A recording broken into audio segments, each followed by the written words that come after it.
Magandang araw mga kaibigan. Bigyan natin ng reaction, opinion itong video posted by Balisong Channel, Facebook Reel. Nagsalita na po ang Pangulong Marcos tungkol sa nangyaring kaguluhan, putukan, teleserye, teledrama sa Senado. Inaakusahan siya ng kanyang kapatid, Senator Amy, na si BBM daw ang nag-utos sa mga NBI agents na arestuhin si Bato at all cost, kahit sino ang masawi, arestuhin siya. So, napilitan ng Pangulo, nagsalita ito, hindi kami, hindi. O, todo deny. Pakinggan natin siya. Ngayong gabing ito, mga 2 oras kalahati ko na minomonitor ang sitwasyon. At nung una kong nabalitaan na naputukan, ay ang una kong tinawagan ay si Sec. John Vic Remulla ng DILG. At tinanong ko, magpa-report ka sa mga pulis na nandun na kung may nangyari, kung meron silang ginawa. At tapos ang sunod na tawag ko naman ay sa NBI. At tinanong ko sa mga NBI at Director Matibag, kayo ba ay pumasok sa Senado? Sabi niya, wala kang instruction. Ang sabi sa akin, wala kang instruction, sir. Kaya ba't namin gagawin yun? Kaya masasabi ko sa ating mga kababayan, yung nakikita po ninyo na naka-uniforme sa loob, sa mga sa news, ang mga naka-uniforme doon, 2 klase. Yung PNP, police, na naka-duty sa Senado. Nandun sila para bantayan ng Senado, para mag-crowd control, para mag-secure ang Senado. Yung isa pang may hawak na naka-uniforme ay yung Marines, may Marine Detachment na nandun talaga sa Senado, tiga dun sila. Ang pagtrabaho nila is secure ang Senado at magbigay ng yung nakikita ninyong honor guard. Yan lang ang sundalo o pulis na nasa loob, tiga doon ang nandun. Yung isa pang nakita ninyong grupo na kasibilyan at may hawak na mga mahaba, mga kusayon, yun naman sa Sergeant at Arms ng Senado. So lahat ng nakikita ninyong naka-uniforme o naka-armado ay nandun, ay tiga doon. Nandun sila talaga, doon sila nag-duty. At isa pa ay nais kong maipida sa inyong lahat, wala pong instruction kahit na kanino na hulihin si Senator Bato. At ang nangyari, ang NBI ay sinabihan ko nung lumabas yung resolution ng Supreme Court, ang alas 4 yung kaninang hapon, ay sinabi ko, umalis na kayo dyan. At nag-comply naman sila. Kaya nung kausap ko si Director Matibag, sabi niya walang NBI doon, nandito lahat kami sa opisina. At ayun po, ay nais kong mapaalam na sa lahat ng ating mga kababayan, itong pangyayari na ito, ay tayo maging kalma lang po. Nakausap ko na si Senate President Alan Cayetano at nag-agree kami. We agree that the thing to do now is to tell our people all to calm down and we will get to the bottom of this. Alamin natin kung sino ang gumawa nitong gulo na ito. Ito ba ay talagang nagka-enkwentro lang o ito ba ay may kasama sa mga distab o nagsusimula ng gulo? Kailangan po natin malaman yan. Kaya mag-iimbestiga sabay ang Senado at saka ang PNP tungkol dito. At masasabi ko lang at para hindi po mag-alala ang taong bayan, hindi po gobyerno ang gumawa nito. Walang pumasok na tigalabas na sundalo, na militar, na NBI sa Senado. Hindi po natin alam kung sino yon na sumubok na pumasok at saka dahil doon ay nagkaputukan. Alamin po natin. Kinukuha po natin, kinukulikta natin ngayon lahat ng ebidensya na nandiyan. Maraming salamat po. Kalma lang po. Asahan ninyo yung gobyerno po ninyo. Hindi gagawin. Magandang gabi po. Ay, nako. Oh, hindi daw gobyerno ang gumawa. Naniniwala ba kayo? Wala daw siyang utos sa NBI. We were not born yesterday. Yun lang. Tell it to the Marines. Tingnan natin dito kung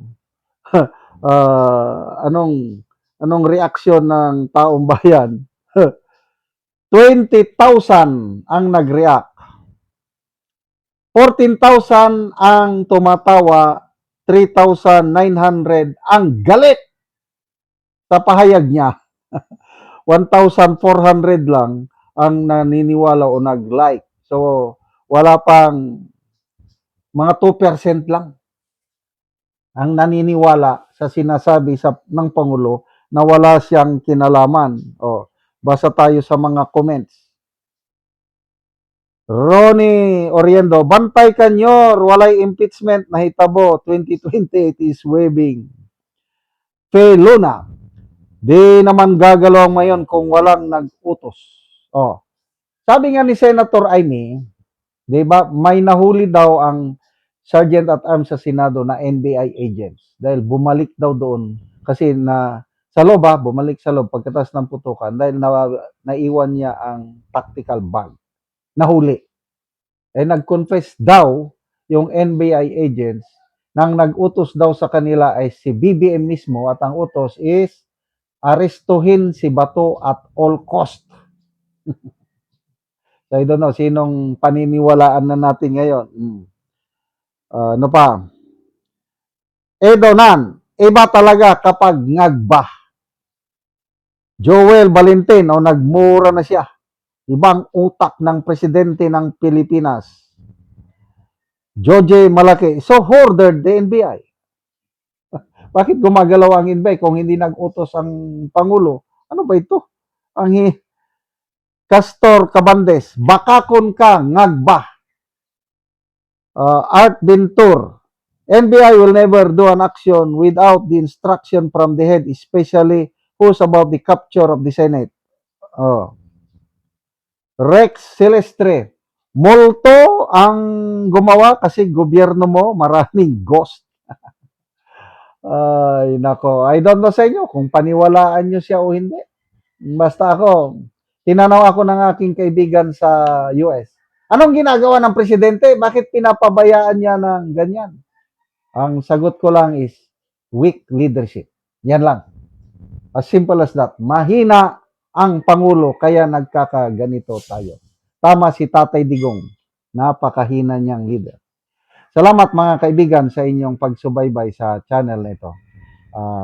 Nakakatulong kayo ng malaki sa tribong Talandig ng Bukidnon dahil ang sweldo natin sa channel na ito is pantulong sa tribo. Namimigay tayo ng libreng yero at pako para makapagpatayo sila ng mas magandang tirahan. Panoorin nyo ang video na ito. Karon mauna ni ang gipatindog nga balay sa gitabangan na Muugero. Sumuna ni ang iyang pag-aatupan karon.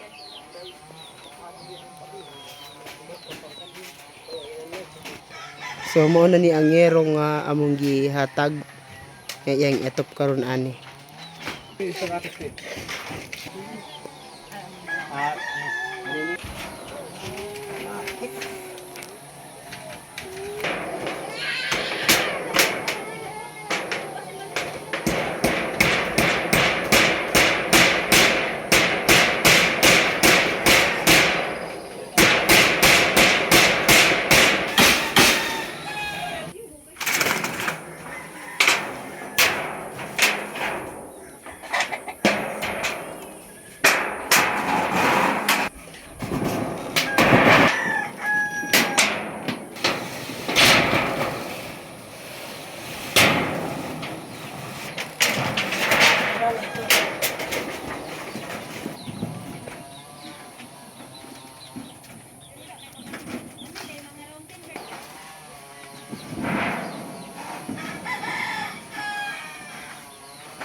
O karon humanagid sa pag-atop ang among ginatabang nga yero. So makita nato humanagid sila sa ilang pag-atop ani. Salamat sa Ginoo nga kuan gihatagan ni grasya Mm. dinhi karon nga among natukod karon atupan ra gyud.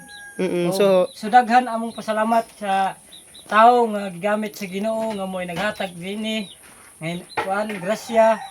Mm. So, salamat mi sa Ginoo nga gihimo niya instrumento nga kanang lawasa Mm. mo'y mutabag sa tanang katawhan dinhi sa Mm. bukid dinhi So pila na ni siya kabulan nga imong gitukod bago pa natupan? tulo na ni kabulan nga natukod din karon. Duha na kabulan. So ngano man sa duha ka bulan wala ka nakaatop? Tungod kay pagka wala gyud karon. Isod kay pangitaw ng kwarta Oo. na ika Atop. abag-abag aning kuan. So salamat kayo. Salamat pod